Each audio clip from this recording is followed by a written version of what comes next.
ജയരാജ്, ഇന്നലെ M V Govindan പറഞ്ഞതിൽ ഈ ആരൊക്കെയാണോ LDF വോട്ട് ചെയ്യാതെ വിട്ടുപോയവർ അവരിൽ സംഘപരിവാർ മനസ്സ് രൂപപ്പെട്ടു വരികയാണ് എന്ന് പറയുന്നു. ഫാദർ പറയുന്നു ഞങ്ങളിൽ അങ്ങനെ ഒരു മനസ്സ് രൂപപ്പെട്ടു വരുവാൻ ഇടയാക്കരുത് എന്നാണ്. അത് ഇനി ഉണ്ടായാലും അതിൽ എതിർത്ത് പറയാൻ പറ്റില്ല. കാരണം അവരിൽ അങ്ങനെ ഒരു മനസ്സ് രൂപപ്പെട്ടു വന്നാൽ അതിനെ തെറ്റു പറയരുത് എന്ന് അദ്ദേഹം ഇവിടെ തുറന്നു പറയുകയാണ്.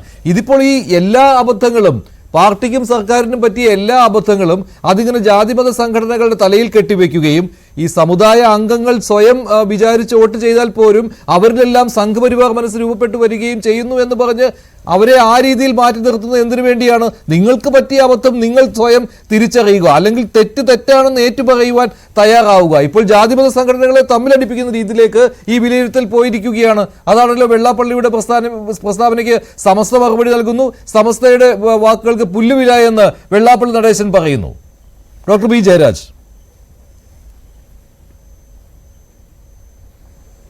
ഇതിനകത്ത് ലോക്സഭാ തെരഞ്ഞെടുപ്പിന് ശേഷം എല്ലാ ആളുകൾക്കും, സമുദായ സംഘടനയിൽപ്പെട്ട ആളുകൾക്ക്, മറ്റ് സംഘടനയിൽപ്പെട്ട ആളുകൾക്കെല്ലാം അവരവരുടെ അഭിപ്രായം രേഖപ്പെടുത്താം. വെള്ളാപ്പള്ളി നടേശൻ്റെ അഭിപ്രായമാണ് രേഖപ്പെടുത്തിയത്.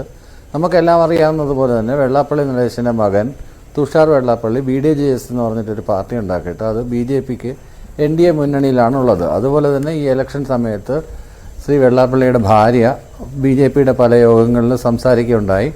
അങ്ങനെ പ്രത്യക്ഷമായും പരോക്ഷമായും ഒക്കെ ചെറിയ പിന്തുണകളൊക്കെ വെള്ളാപ്പള്ളി നടേശൻ എൻ്റെ നേതൃത്വത്തിൽ തന്നെ ഈ കുടുംബത്തിൽ നിന്ന് തന്നെ, നേതൃത്വത്തിൽ നിന്നൊന്നും ഞാൻ പറയുന്നില്ല, കുടുംബത്തിൽ നിന്ന് തന്നെ BJPക്ക് പല സ്ഥലത്തും സഹായം ഉണ്ടായിട്ടുണ്ട്. അതുപോലെ തന്നെ ക്രൈസ്തവ വിഭാഗങ്ങളിലെ ചില ആളുകളെങ്കിലും തൃശ്ശൂർ ജില്ലയിൽ സുരേഷ് ഗോപിക്ക് വേണ്ടിയിട്ട് വോട്ട് ചെയ്യുകയൊക്കെ ഉണ്ടായി.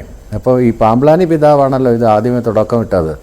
റബ്ബർ വില കൂട്ടിത്തന്നു കഴിഞ്ഞാൽ ആരായാലും ഞങ്ങൾ വോട്ട് ചെയ്യും. അതിനുശേഷം പറഞ്ഞത് മാൻ അനിമൽ കോൺഫ്ലിക്റ്റിനെ കുറിച്ചാണ്, വന്യജീവി ജനങ്ങളുമായിട്ടുള്ള സംഘടന.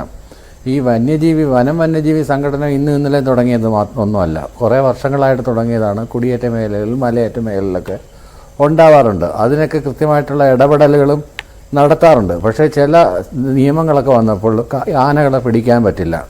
അങ്ങനെ ചില കേന്ദ്ര നിയമങ്ങളുടെ അടിസ്ഥാനത്തിൽ ഈ ജീവികൾ പെരുകുകയും പിന്നെ വിശാലമായ അടിക്കാടുകളില്ലാതെ കിടക്കുന്ന കാടുകൾ, എസ്റ്റേറ്റുകൾ പോലുള്ള സ്ഥലങ്ങൾ, അവിടെ ഭക്ഷണം കിട്ടാതാവുമ്പോഴേക്കും അല്ലെങ്കിൽ അപകടം പറ്റിയ ജീവികളൊക്കെയാണ് ജനാധിപത്യ കേന്ദ്രങ്ങളിലേക്ക് ഇറങ്ങി ആക്രമണം ഉണ്ടാക്കുന്നത്. അപ്പോൾ അവിടെ എത്താവുന്നിടത്തെല്ലാം എത്തുകയും പറ്റാവുന്ന സഹായങ്ങളെല്ലാം മാറി വരുന്ന എല്ലാ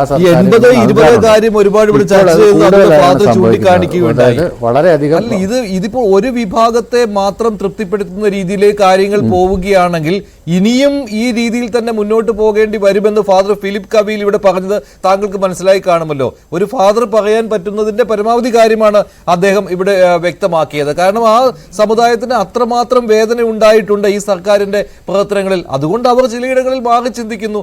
ചില ബിഷപ്പുമാർ പരസ്യമായിട്ട് ചില പ്രതികരണങ്ങൾ നടത്തുന്നു. അങ്ങനെ രാഷ്ട്രീയത്തിൽ പരസ്യമായിട്ട് ഇടപെടാറില്ല, പ്രത്യേകിച്ച് കത്തോലിക്ക സഭ.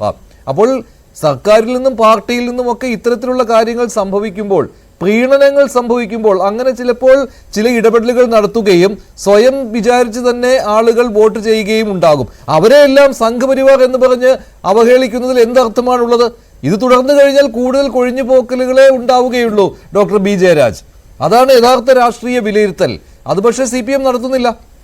അപ്പോൾ സംഘപരിവാർ എന്ന് പറയുന്നത് ഒരു അവഹേളനമാണെന്ന് പറയുന്നത്, ഈ സംഘപരിവാർ എന്ന് വിളിക്കുന്നത് ഒരു അവഹേളനമാണെന്ന് മഞ്ജുഷ് സമ്മതിച്ചതിൽ വളരെ സന്തോഷമുണ്ട്.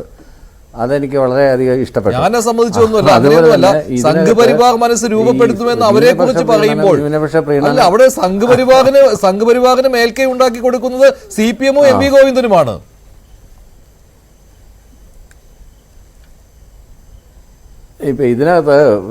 ഇതിനകത്ത് പറഞ്ഞു വന്നത് ഈ സംഘപരിവാറിൻ്റെ, അതായത് ഈ ഒരു ചെന്നായ ആട്ടുംകുട്ടിയും തമ്മിൽ ഒരു ആക്രമണം നടക്കുന്നുണ്ടെങ്കിൽ നമ്മളെപ്പോഴും ചെന്നായുടെ പക്ഷത്തല്ല നിൽക്കുന്നത്, ആട്ടുംകുട്ടിയുടെ പക്ഷത്താണ് നിൽക്കുന്നത്. എവിടെയാണ് കൂടുതൽ കടന്നുകയറ്റം ഉണ്ടാകുന്നത്, എവിടെയാണ് കൂടുതൽ ഒറ്റപ്പെടുത്തലുകൾ ഉണ്ടാകുന്നത്, എവിടെയാണ് ചില കാടൻ നിയമങ്ങളൊക്കെ ഉണ്ടാകുന്നത്, അപ്പം ഒരു പ്രത്യേക ജനവിഭാഗത്തിന് സപ്പോർട്ട് വേണമെന്ന് പറഞ്ഞു കഴിഞ്ഞാൽ ആ സപ്പോർട്ട് CPM എല്ലാ കാലത്തും കൊടുത്തിട്ടുണ്ട്. അതൊരു പ്രീണനമൊന്നുമല്ല, അതൊരു മനുഷ്യത്വപരമായ സമീപനമാണ്. അത് ലോകത്തിൻ്റെ ഏത് ഭാഗത്ത് നടന്നാലും ആർക്കൊക്കെ എതിരെ ഏതെല്ലാം മനുഷ്യാവകാശ ദംശനങ്ങളുണ്ടായാലും അതിൻ്റെ എല്ലാ അനുരണനങ്ങൾ കേരളത്തിലുണ്ടാവാറുണ്ട്. അതിനെയെല്ലാം പ്രീണനം എന്നുള്ള ഒരൊറ്റ വാക്കിൽ ടാഗ് ലൈനിൽ കെട്ടി പോഷിക്കുകയാണെന്നുണ്ടെങ്കിൽ നമുക്ക് തോന്നും അങ്ങനെ പ്രീണിപ്പിച്ചതാവാം എന്ന് വേണമെങ്കിൽ പറയാം. അങ്ങനെയൊന്നും പ്രീണനമൊന്നും ചെയ്യുന്നില്ല. നേരത്തെ മോഹൻ വർഗീസ് ചൂണ്ടിക്കാണിച്ചതുപോലെ ക്ലാസ് സ്ട്രഗിളിലാണ് നമ്മൾ താല്പര്യം കാണിക്കുന്നത്, അല്ലാതെ കാസ്റ്റ് സ്ട്രഗിളല്ല. പക്ഷേ കാസ്റ്റ് എന്ന് പറയുന്ന ഒരു റിയാലിറ്റിയാണ്. കേരളം പോലൊരു ഗോത്ര സമൂഹത്തിൽ ജാതി എന്ന് പറയുന്ന ഒരു യാഥാർത്ഥ്യം തന്നെയാണ്. ജാതി സംഘടനകൾ യാഥാർത്ഥ്യമാണ്, ജാതി സംഘടനാ നേതാക്കളുടെ യാഥാർത്ഥ്യമാണ്, മതസ്ഥാപനങ്ങളുടെ യാഥാർത്ഥ്യമാണ്, മതമേലധ്യക്ഷന്മാർ യാഥാർത്ഥ്യമാണ്.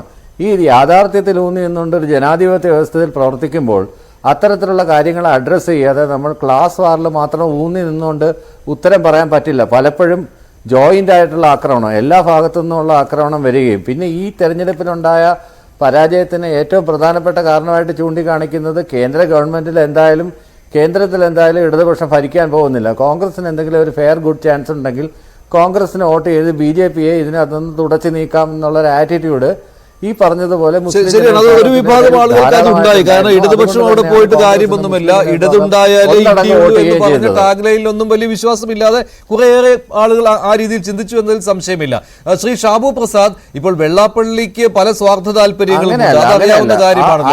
അദ്ദേഹത്തിന് മൈക്രോ ഫിനാൻസ് കേസ് അങ്ങനെ ഒട്ടേറെ കാര്യങ്ങളുണ്ട്. പക്ഷേ വെള്ളാപ്പള്ളി പറഞ്ഞതിലും ചില യാഥാർത്ഥ്യങ്ങൾ ഉണ്ട് എന്നാണ് ശ്രീ മോഹൻ വർഗീസ് ഇവിടെ പറഞ്ഞത്. അത് പൊതുസമൂഹവും അങ്ങനെ ചിന്തിക്കുന്നതാണല്ലോ. വെള്ളാപ്പള്ളിയെ അങ്ങനെ വെള്ളപൂശുകയൊന്നും വേണ്ട. പല സമയത്തും അദ്ദേഹം പല നിലപാടുകളും പറഞ്ഞിട്ടുള്ളതാണ്. അത് മാത്രമല്ല, അദ്ദേഹം പറഞ്ഞു എന്ന് വെച്ച് SNDP അംഗങ്ങൾ പൂർണ്ണമായിട്ടും ചെന്ന് ഒരു പാർട്ടിക്ക് വോട്ട് ചെയ്യണം എന്നൊന്നുമില്ല. അവർ ആലോചിച്ച് തന്നെ വോട്ട് ചെയ്യുകയുള്ളൂ. പക്ഷേ അദ്ദേഹം പറഞ്ഞ യാഥാർത്ഥ്യങ്ങൾ, അതിലേക്കാണ് ശ്രീ മോഹൻ വർഗീസും ഇവിടെ വിരൽ ചൂണ്ടിയത്. പക്ഷെ ഡോക്ടർ B ജയരാജ് പറഞ്ഞത് അങ്ങനെ ഒരു പ്രീണനമേ ഇല്ല എന്നാണ്. ഇല്ലാത്ത പ്രീണനത്തിന്റെ പേരിൽ നിങ്ങൾ എന്തിനാണ് ചർച്ച നടത്തുന്നത് എന്നാണ്. വർഗരാഷ്ട്രീയത്തിലെ വിശ്വാസമുള്ളൂ CPM-നെന്ന്.